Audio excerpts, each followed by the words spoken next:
Hello everyone, this is Prachi Chaube and you are watching CMICS. Today we are going to cover the most important topic, that is Pravasi Bharatiya Divas NRI Convention. It is the very proud moment for the people of Madhya Pradesh that first time Madhya Pradesh has hosted the NRI Convention, that is Pravasi Bharatiya Divas in Indore. जब कभी भी हम NRI की बात करते हैं तो सबसे पहले अगर हमारे दिल में किसी का नाम आता है तो वो है महात्मा गांधी। महात्मा गांधी का जो कंट्रीब्यूशन है वो कोई भी भारतीय भुला नहीं सकता। चाहे शुरुआत से देखें तो उनका चंपारण सत्याग्रह हो, अहमदाबाद मिल स्ट्राइक हो, खेड़ा सत्याग्रह हो, नॉन कोऑपरेशन मूवमेंट हो, सिविल डिसोबीडियंस मूवमेंट हो या चाहे क्विट इंडिया मूवमेंट क्यों ना हो। ये इंदौर के लिए बड़े ही गौरव की बात है कि हम इस तरीके से एनआरआई कन्वेंशन को पूरा कर पाए हैं जिस तरीके से मध्य प्रदेश गवर्नमेंट ने सोचा था। जब मोदी जी ने स्पीच दी थी तो अपनी स्पीच में उन्होंने कहा था कि इंदौर एक शहर नहीं, इंदौर एक दौर है। तो हम देख सकते हैं कि एक एनआरआई कन्वेंशन का कितना ज़्यादा इम्पोर्टेंस है हमारे मेंस के पर्सपेक्टिव में, हमारे प्रीलिम्स के पर्सपेक्टिव में, क्योंकि कई सारे शब्द ऐसे भी इस्तेमाल हुए हैं इस एनआरआई कन्वेंशन में जो आपसे प्री में भी पूछे जा सकते हैं और कई सारी चीज़ें आप मोदी जी की स्पीच के थ्रू ही आप समझ सकते हैं कि आप उन चीज़ों को अपनी ऐसे राइटिंग में डाल सकते हैं। तो सबसे पहले हम समझते हैं कि एनआरआई कौन होते हैं। NRI are the those people whose origin is in India but are living in the foreign land but contributing to the economic development of the India। मतलब कि एनआरआई वो लोग हैं जिनका जो बर्थ है वो इंडिया में हुआ है लेकिन रहते वो फॉरेन में हैं और फॉरेन में रहने के बावजूद भी जो वो उनका कंट्रीब्यूशन इंडिया के इकोनॉमिक डेवलपमेंट में काफ़ी ज़्यादा है या थोड़ा बहुत भी है लेकिन है, तो उनको हम कहते हैं एनआरआई। अब सबसे पहले हमारे माइंड में क्वेश्चन ये आना चाहिए कि मैम हम एनआरआई डे क्यों सेलिब्रेट करते हैं, why do we celebrate the NRI convention. So to commemorate the contribution of the NRI, to commemorate the contribution of the Indian diaspora to the economy of the India, to the development of the India, we are celebrating the NRI day। तो basically हम ये किसकी याद में मनाते हैं, तो it was 9 January 1915 when Gandhi ji return back to India from South Africa और उन्हीं की याद में ही इसी डेट को 9 जनवरी को हम हर 2 साल में एनआरआई कन्वेंशन को मनाते हैं। मैं आपको एक चीज़ और बता देती हूँ कि ऐसा सबसे पहले जब शुरुआत में हम एनआरआई डे मनाते थे तो हम हर साल मनाते थे, it was celebrated annually, but हमारा एक दूसरा कन्वेंशन हुआ जिसमें हमने डिसाइड किया कि we will be going to celebrate the Pravasi Bharatiya दिवस एवरी 2 ईयर्स। तो सबसे पहले हम समझते हैं कि हम एनआरआई डे क्यों मनाते हैं। तो मैंने आपको अभी बताया कि 9 January commemorates the returning of the Mahatma Gandhi from the South Africa to the India, that is why we celebrate 9 January as the NRI day. Secondly, it was the Atal Bihari Vajpayee ji who decided in 2002 to celebrate the NRI day from 2003 on the recommendation of the high level committee under the chairmanship of LM Singhvi. तो LM Singhvi की ही एक committee थी, high level committee, उन्हीं के recommendation पे अटल बिहारी वाजपेयी जी ने ही decide किया था 2002 में कि 2003 से हम एनआरआई कन्वेंशन मनाना चालू करेंगे। ठीक है, तो दिस इज अबाउट कि हम आखिरकार क्यों मनाते हैं। Now what are the objectives of the PVD convention. Pravasi Bharatiya दिवस के आखिर ऑब्जेक्टिव्स क्या हैं, तो हम कह सकते हैं कि the objectives of the Pravasi Bharatiya Divas is number 1 to connect the Indian diaspora to the people of the India, to the soil of the India, to the roots of the India. Also to make aware the Indian diaspora about the Indian culture so that they cannot forget about the Indian culture। India की जो identity है वो Indian diaspora कहीं भूले ना, इसकी भी हम उनको बार बार याद दिलाते रहते हैं। इसके अलावा we are providing the platform to the Indian diaspora, that means we are providing a platform to the NRI ताकि वो अपनी जो थॉट्स हैं इंडिया के लिए, जो अपने व्यूज हैं इंडिया के लिए या कुछ इनोवेटिव आइडियाज हैं इंडिया के लिए, वो वहां पर रख पाए, वो वहां पर प्रेजेंट कर पाए। So these are all the objectives कि हाँ कह सकते हैं कि एक तरीके से कनेक्टिविटी बिठाना एक एनआरआई के बीच में और एक उन पीपल और उन इंडियंस के बीच में जो यहाँ पर रह रहे हैं। तो काफ़ी सारे ऑब्जेक्टिव्स हो सकते हैं एनआरआई कन्वेंशन के। हम आगे देखते हैं कि facts related to the NRI convention. तो यहाँ पर सिर्फ मैंने इंपॉर्टेंट पॉइंट्स मेंशन किए हुए हैं जो आपके प्रीलिम्स पॉइंट ऑफ व्यू के लिए इंपॉर्टेंट है। जैसे कि नंबर 1, 16th पीवीडी कब हुआ था? तो 2019 में हुआ था बनारस में, वाराणसी उत्तर प्रदेश, ये आपको पता होना चाहिए। फिर नेक्स्ट पॉइंट है कि 13th पीबीडी आपके लिए बहुत ज़्यादा इंपॉर्टेंट है। उसका रीज़न है 13th PBD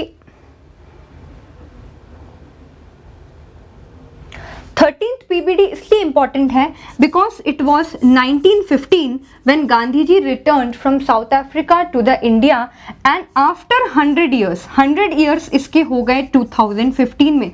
That is why the 13th PVD is the symbolic PVD और it is the memorable PVD।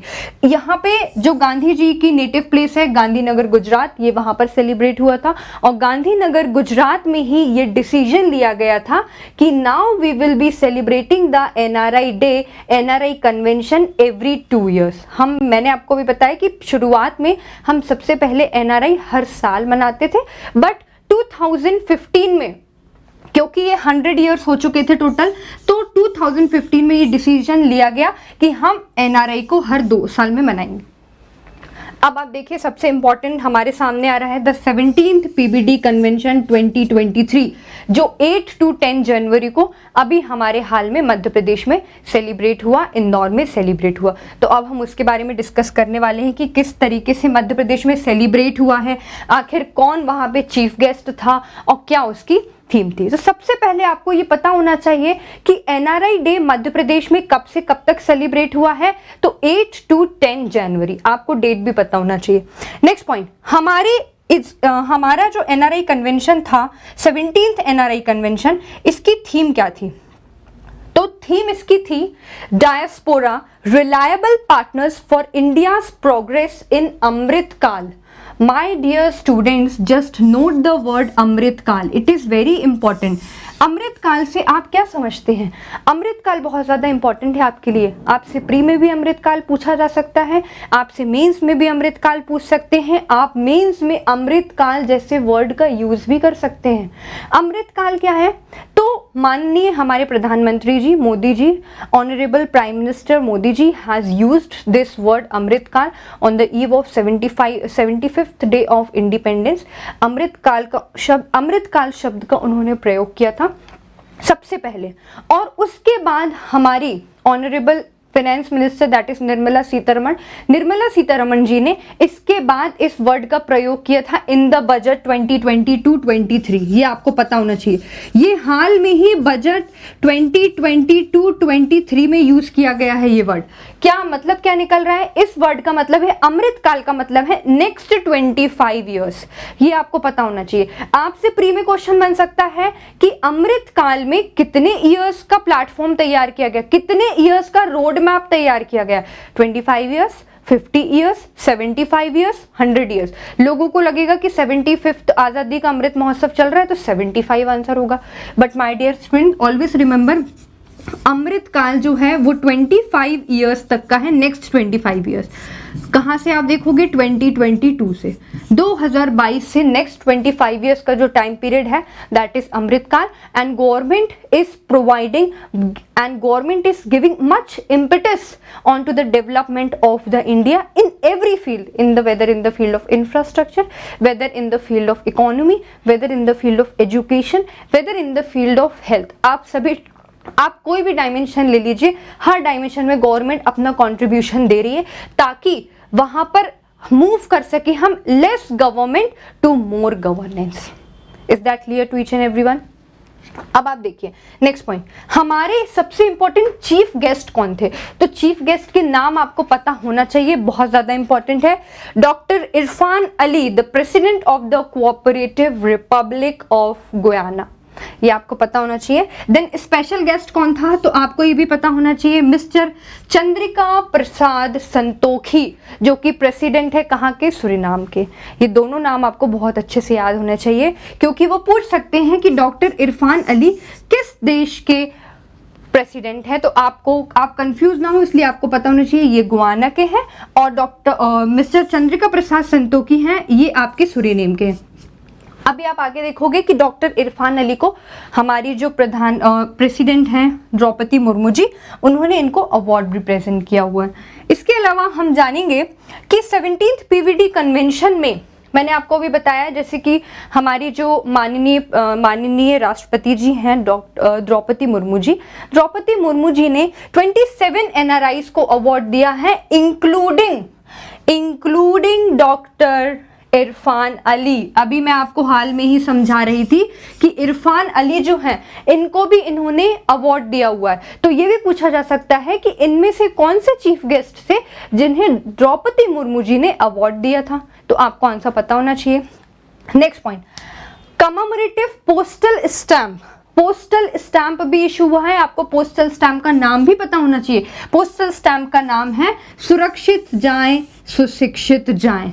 वो आपको कुछ भी दे सकते हैं, स्वच्छ जाएं स्वच्छ आएं। आप समझ रहे हो कि नहीं समझ रहे हो, शब्दों की हेराफेरी हो सकती है, तो आपको थीम अच्छे से याद होना चाहिए। पोस्टल स्टैंप अगर इशू हुआ है तो पोस्टल स्टैंप किस नेम से इशू हुआ है वो आपको पता होना चाहिए। अमृतकाल अगर शब्द का यूज हुआ है तो अमृतकाल जो थीम है, थीम के अंदर जो वर्ड यूज हुआ है Amrit Kaal, you must know that what is the road map of Amrit Kaal. Amrit Kaal में कितने ईयर्स इंक्लूडेड हैं। अमृतकाल शब्द का सबसे पहले प्रयोग मोदी जी ने किया था, और उसके बाद निर्मला सीतारमण जी ने इन द बजट 2022 टू 23। ये आपको समझ में आया कि नहीं। तो इस तरीके से हम कह सकते हैं कि जो माननीय मोदी जी हैं उन्होंने बिल्कुल सही कहा था, एकदम सही कहा था कि इंदौर एक शहर नहीं, इंदौर एक दौर है। और हम देख सकते हैं कि इंदौर ने काफ़ी अच्छे से काफ़ी सारी इनिशिएटिव्स लेकर इंदौर को ग्रीन गो इंदौर बनाकर इस कन्वेंशन को पूरा किया है, इस सम्मेलन को पूरा किया है बहुत ही अच्छे तरीके से। So that is all about today. Thank you everyone.